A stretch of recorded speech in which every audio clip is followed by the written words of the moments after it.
آپ کے ساتھ منادی کرنی ہے، وہ ہے قوموں کی ابتدا۔ کن کی ابتدا؟ اوریجن آف دی نیشنز، قومیں کیسے بنی؟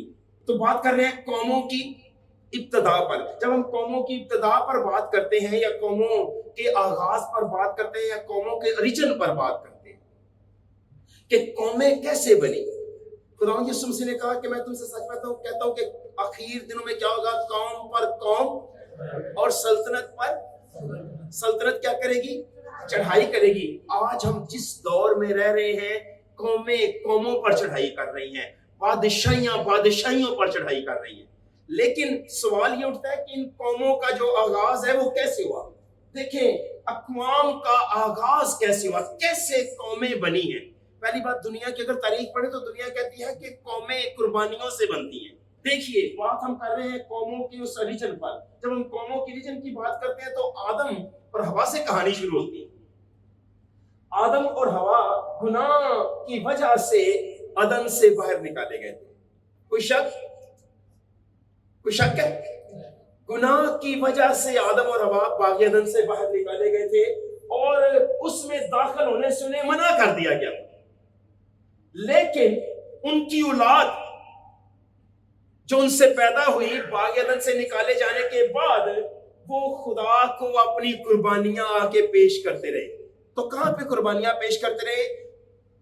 باغ عدن کے اندر تو وہ جا نہیں سکتے تھے کیونکہ وہاں سے باہر نکالے گئے تھے، اور دروازے پر شعلہ زن تلواریں لیے ہوئے کروبیوں کے فرشتگان کے پہرے تھے، اور انہیں اندر جانا الاؤ نہیں تھا کیونکہ فرشتے اس درخت کی جو زندگی کا درخت تھا اس کی حفاظت کر رہے تھے کہ تاکہ گناہ کی صورت میں انسان اس پھل کو نہ کھائے۔ البتہ اندر نہیں جا سکتے تھے، جنت میں نہیں جا سکتے تھے، اس فردوس میں نہیں جا سکتے تھے جہاں سے نکالے گئے تھے۔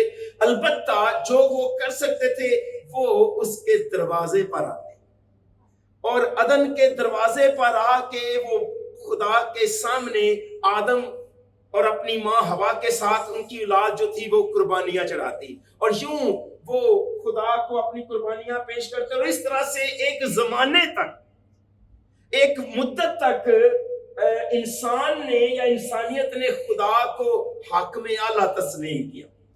ایک وقت تک وہ اس طرح سے خدا کو اپنا مالک، اپنا خالق اور اپنا حاکم اعلیٰ تسلیم کرتے رہے، لیکن باغ عدن زمین پر اس وقت تک قائم رہا جب تک کہ اس کے خوشگوار رستوں سے آدم اور حوا کو ہٹا نہ دیا گیا۔ مگر ہوا کیا، جب بدکاری کی لہر بڑھتی گئی اور بدکاری کی اس لہر نے اپنی لپیٹ میں پوری دنیا کو لے لیا، بدکاری کی لہر نے اس وقت کی پوری دنیا کو اپنے چنگل میں لے لیا، تو پھر انسانوں کی شرارت نے کیا کیا کہ سیلاب کے وسیلے سے ان کی تباہی جو تھی ان پر لے آئی۔ یعنی سیلاب نے ان کا تعین کیا، ان کی شرارت نے سیلاب کو دعوت دے دی، اور جس ہاتھ نے عدن کو لگایا تھا اسی ہاتھ نے طوفان نوح سے پہلے باغ عدن کو زمین سے اٹھا لیا۔ اگر آپ بائبل مقدس کو پڑھیں تو کیا خدا نے عدن کے مشرق میں ایک باغ لگایا؟ کیا کیا؟ خدا نے عدن کے مشرق میں ایک باغ لگایا، اگایا نہیں، لگایا۔ It was brought from somewhere else، لگایا۔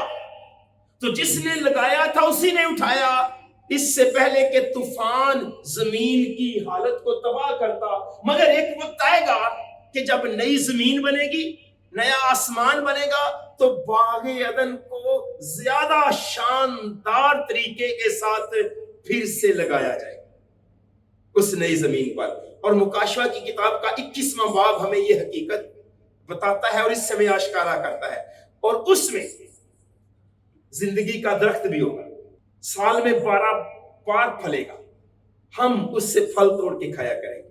آمین۔ اور آج ہم اسی عدن میں جانے کے لیے ہر دن، ہر ویک تیاری کے لیے یہاں پہ آتے ہیں۔ آمین۔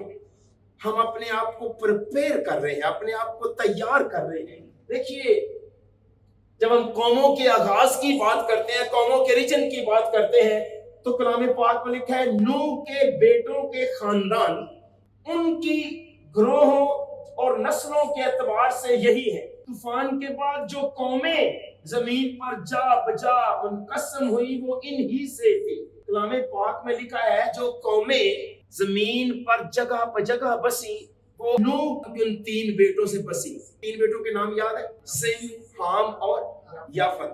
ان تینوں سے آگے دنیا چلی اور ان سے آگے جو تھی وہ قومیں بنی۔ اب یہ ہے دکھ کی بات، یہ ہے کہ ان میں سے اکثر جو قومیں پیدا ہوئی، ان قوموں میں سے اکثر قومیں خدا کی دشمن، اکثر قومیں خدا کی بغاوت پر اپنے آپ کو انہوں نے رکھا اور دوسرے معبودوں کی عبادت کرتی تھیں اور اپنے اپنے قوانین کے مطابق زندگی یہ قومیں گزارتی۔ قوموں کا آغاز ہوا سم، حام اور یافت سے۔ اس سے پہلے جو طوفان نوح سے دنیا غرق ہو گئی، وہ جو لوگ تھے وہ صفحہ ہستی سے مٹ گئے۔ لیکن نوح کے بیٹوں سے قومیں، خدا کے کلام میں لکھا ہے کہ قومیں جو بعد میں آئی وہ یہ تھی۔ اب ان قوموں کے اندر ایک شخص ایسا بھی آیا طوفان نوح کے بعد جس کا نام نمرود تھا۔ نمرود آیا۔ نمرود جب دنیا پر بدی غالب ہوئی اور برائی کی وجہ سے خدا نے سیلاب کے ساتھ زمین کو تباہ کر دیا، زمین سیلاب کے ساتھ بالکل تباہ ہو گئی، تو سیلاب کے بعد جو قومیں پیدا ہوئی ان قوموں میں نمرود جیسا شخص بھی پیدا ہوا۔ جیسے آدمیوں نے فیصلہ کیا کہ خدا کے بغیر اپنی شہری ریاستیں بنائیں، تو نمرود کی خواہش تھی، خواہش یہ تھی کہ ہم سٹیز بنائیں، خواہش یہ تھی کہ ہم شہری ریاستیں بنائیں۔ البتہ اس نے کلنا میں بابل کی بنیاد رکھی اور اس نے شہر بابل کو تعمیر کرنا شروع کیا۔ خدا نے ان قوموں سے کہا، لوگوں سے، گروہوں سے کہا کہ وہ زمین پر پھیل جائیں اور زمین کو معمور اور محکوم کریں جس طرح خدا نے آدم کو کہا تھا۔ لیکن یہ شخص اور اس طرح کے اور ہم خیال اشخاص انہوں نے کہا کہ ہم زمین پر پھیلیں گے نہیں، البتہ انہوں نے زمین پر اکٹھے رہنے کا فیصلہ کیا۔ انہوں نے سوچا کہ ہم اپنی شہری ریاستیں بنائیں گے، ہم قصبوں میں، ہم بستیوں میں ہم نہیں بکھریں گے بلکہ ہم اکٹھے رہیں گے، شہر بسائیں گے، اور جتنا زیادہ ہم قریب رہیں گے ایک دوسرے کے ہماری پاور اور ہماری اسٹرینتھ رہے گی۔ البتہ جن پر وہ شہری ریاستیں بنا کے خود ہی حکومت کرنا چاہتا تھا، اور یہ آسان زندگی پیدا کرنے کی کوشش تھی، کیونکہ شہری زندگی آسان زندگی ہے، گاؤں کی زندگی آسان زندگی نہیں ہے، آپ کو پوری فیسلٹیز نہیں یہاں پہ ملتی۔ لیکن جب آپ شہری زندگی میں آ جائیں گے تو دیہی زندگی سے جو شہری زندگی ہے قدرے آسان ہے، یا شاید یوں سمجھ لیں کہ جو کچھ عدن میں کھو گیا تھا اس کو دوبارہ حاصل کرنے کی انسانوں کی ایک کوشش تھی، اور خدا انہیں اس طرح سے نہیں اب دینا چاہ رہا تھا۔ خدا نے کہہ دیا تھا آدم تو اپنے خون اور پسینے کی کیا کھائے گا؟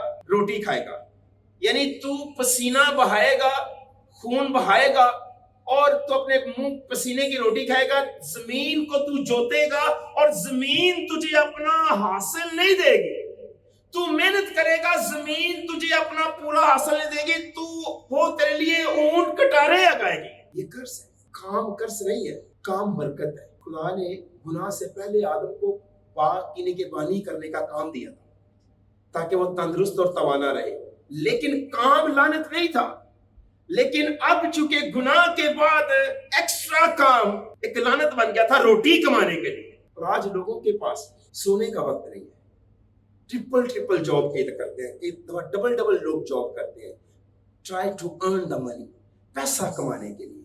بچوں کو دینے کا وقت نہیں ہے، خاندان کو دینے کا وقت نہیں ہے، گھرانے کے ساتھ دینے کا وقت نہیں ہے۔ اگر کچھ وقت مل گیا تو وہ پھر دنیا کی گہما گہمی میں مالز کے اندر جا کے ریکریشنز پسند کرتے ہیں، بجائے اس کے کہ وہ خاندانی سمیت خدا کے قدموں میں بیٹھ کے رفاقت کریں۔ تو مطلب یہ ہے کہ کام خدا نے کہا تھا کہ تو کرے گا، لیکن اب اس کام کی تجھے پوری اجرت زمین نہیں دے گی، تو پسینہ بھی بہائے گا، خون بھی بہے گا، لیکن وہ تیرے لیے اونٹ کٹارے اگائے گی۔ کیا اگائے گی؟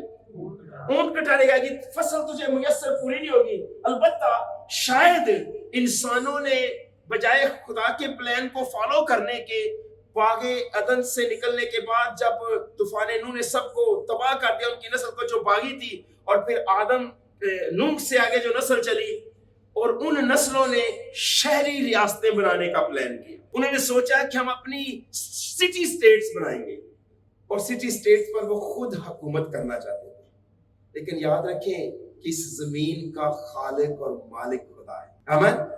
خدا نے انہیں ایک منصوبہ دیا تھا، خدا نے انہیں ایک منصوبہ دیا کہ اگر انسان خدا کو خالق اور مالک مانتا رہے گا تو خدا ان پر رحمت کی بارش کرتا رہے گا۔ لیکن یہ شخص جیسے نمرود تھا، جیسے کئی لوگ جب اس کی کہانی پڑھتے ہیں آج دنیا میں تو وہ سوچتے ہیں کہ جیسے جینٹائل کا یا جینٹائل کی جو میتھیولوجی ہے، میتھیولوجی کہتے ہیں جو ان کے کافرانہ عقیدے ہیں، تو ان کافرانہ عقیدوں کے اندر وہ سوچتے ہیں کہ نمرود ایک ہیرو تھا، لیکن بائبل اسے ایک ہیرو کے طور پر بیان نہیں کرتی۔ بائبل اسے بیان کرتی ہے کہ وہ روح زمین پر ایک سورما تھا، اور بائبل کہتی ہے کہ وہ خداوند کے سامنے ایک شکاری سورما تھا۔ اگر آپ ہندوؤں کے اس میتھیولوجی کو دیکھ لیں تو رام اور لکھن کی ایک وہ مت بتاتے ہیں، ایک وہ ان کی میتھیولوجی جو ہے یا ان کے جو افسانہ ہے، اس افسانے میں وہ رام کو ہیرو بتاتے ہیں، لکھن کو اس کا بھائی جو ہے وہ سائیڈ ہیرو بتاتے ہیں، اور جس کے ساتھ ان کی لڑائی تھی جو لنکا جس کی انہوں نے ڈھا دی اس کو وہ ولن بتاتے ہیں۔ تو مطلب بائبل جو ہے وہ ایسے افسانوی کردار کی نفی کرتی ہے۔ بائبل مقدس اسے ہیرو نہیں کہتی، بائبل مقدس کہتی ہے ایک سورما تھا، لیکن کس کے سامنے شکاری سورما تھا؟ خدا کے سامنے۔ مطلب یہ ہے کہ وہ خدا کے سامنے مخالفت میں کھڑا تھا، وہ خدا کے سامنے بغاوت میں کھڑا تھا۔ کس طرح بغاوت میں کھڑا تھا؟ خدا نے ان قوموں سے کہا کہ وہ زمین پر پھیل جائیں، زمین کو معمور کریں، زمین کو بھر دیں اپنی اولاد سے، مگر اس نے لوگوں کو کہا کہ نہیں، اکٹھے رہیں گے تو ہماری اسٹرینتھ رہے گی، اکٹھے رہیں گے تو ہماری طاقت بنی رہے گی، الگ نہیں ہوئے۔ آج بھی لوگ چھوٹے چھوٹے سیلز میں نہیں بٹنا چاہتے، اور آپ کو پتا ہے کہ ہم بچپن میں پڑھا کرتے تھے کہ ہماری باڈی لائک سیلز کی طرح بنی ہے، سیلز مل کے ہماری باڈی بناتے ہیں، جس طرح ہے کہ اینٹ سے گھر بنتا ہے، دیواریں بنتی ہیں، اس طرح سیلز ہماری باڈیز کو بناتے ہیں۔ تو اسی طرح یہ چھوٹے چھوٹے سیلز مل کے ایک باڈی بناتے ہیں، اور باڈی یسوع مسیح کی ہے۔ لیکن آج لوگ سیلز میں بٹنا نہیں چاہتے، آج لوگ الگ ہونا نہیں چاہتے، آج لوگ بڑے بڑے گروہوں میں جانا چاہتے ہیں جہاں پہ کوئی انہیں جانے یا نہ جانے، لیکن پتہ چلے وہیں پہ کھڑے ہو کے فوٹو بنا رہے ہوتے ہیں، سر میں کتنی بڑی ڈگری میں۔ وجہ کیا ہے؟ سوچ وہی ہے کہ ہم نے اکٹھے رہنا ہے، کیونکہ اکٹھے رہنے میں ہماری اسٹرینتھ ہے، اکٹھے رہنے میں ہماری پاور ہے۔ تو کیوں وہ لوگوں کو اکٹھے رہنے پر اکسا رہا تھا؟ کیوں اس نے لوگوں کو کہا کہ ہم ایک شہر بنائیں؟ کیوں اس نے لوگوں کو کہا کہ ہم ایک بڑا برج بنائیں جس کی چوٹی اوپر آسمان تک جائے؟ کیونکہ وہ شہر بنا کے ان پر حکومت کرنا چاہتا تھا، وہ شہر بنا کے ان پر بادشاہی کرنا چاہتا تھا۔ البتہ یہ وہ شخص تھا جو اس وقت خدا کے سامنے بغاوت پھیلاتا ہے۔ خدا کے سامنے بائبل کہتے ہیں وہ شکاری سورما تھا، اور بغاوت جو اس نے شروع کی وہ اس وقت تک موجود رہے گی جب تک بلا آخر تمام بغاوت ہمیشہ کے لیے مٹائی نہیں جائے گی۔ آمین۔ اب دیر کوئی نہیں لگنی، یہ بغاوت مزائلوں سے نہیں ختم ہونی، یسوع مسیح کی آمد سے ختم ہوگی۔ آفتاب صداقت طلوع ہوگا، دو کام کرے گا، جیسے سورج موم کو پگھلا دیتا ہے اور مٹی کو سخت کر دیتا ہے، اسی طرح جب آفتاب صداقت یسوع مسیح آئے گا تو بدکاروں کو تو وہ جلا کے بھسم کر دے گا، اس کے چہرے کے نور کی تجلی سے بدکار جل جائیں گے، دیکھتے ہی بھسم ہو جائیں گے جو زندہ ہوں گے، مگر جو راست باز ہوں گے وہ اس کے چہرے کے جلال سے جلالی ہو جائیں گے۔ ہاللیلویہ۔ تو اس لیے یہ بغاوت ختم ہوگی، اس کے آنے سے ختم ہوگی، حتمی طور پر اس بغاوت کو مٹایا جائے گا، اس سرکشی کو مٹایا جائے گا۔ وہ خدا کے سامنے ایک شکاری سورما بنا، بغاوت میں کھڑا ہوا، اس نے قوم کے اندر، اس وقت کے لوگوں کے اندر خدا کے خلاف بغاوت بھری۔ اس نے جو شہر بنائے، ان شہروں کے اندر ایک مشہور شہر ہے بابل۔ بابل کی کہانی پیدائش سے شروع ہوتی ہے اور آج بابل نہیں ہے، لیکن اس کا نام مکاشوہ کی کتاب تک جاتا ہے، اور اس کے مد مقابل پیدائشی کی کتاب میں ایک شہر ہے یروشلم۔ اے یروشلم تو خداوند کا شہر۔ پیدائشی کی کتاب سے شہر یروشلم کی کہانی شروع ہوتی ہے اور مکاشوہ کی کتاب تک جاتی ہے، یعنی یہ دونوں شہر بائبل کے اندر ایک دوسرے کے پیرالل ہیں،